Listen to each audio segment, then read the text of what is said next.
विद्या तो वास्तविक मनुष्य बनने के लिए चाहिए, शिक्षा तो उसका साधन है।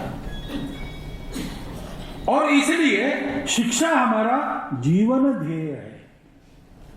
शिक्षा ये आयु के 5 साल से आयु के 25 साल तक, या बहुत आप उसके अनुरागी हो तो 55 साल तक करने की बात नहीं है। सीखना ये जीवन की सतत प्रक्रिया है, जीवन सीखने के लिए, ज्ञान की उपासना के लिए। डॉक्टर अब्दुल कलाम को वहां से रिटायर होने के बाद पूछा, वो बहुत बाद में रिटायर हुए ना, उनको पकड़ के रखा था उनकी प्रतिभा के कारण। तो उसके बाद पूछा उनको कि अब आप क्या करेंगे। उन्होंने कहा मैं अब वीणा वादन सीखूंगा और उस पर त्यागराज की रचनाएं बजाना सीखूंगा। तो पत्रकारों ने हंसते हुए पूछा कि अब आप इतने आयु के हो गए, अब ये वीणा वादन सीखने की क्या जरूरत है। तो उन्होंने कहा भाई मैं कुछ नया नहीं सीखूंगा तो जीऊंगा किस लिए।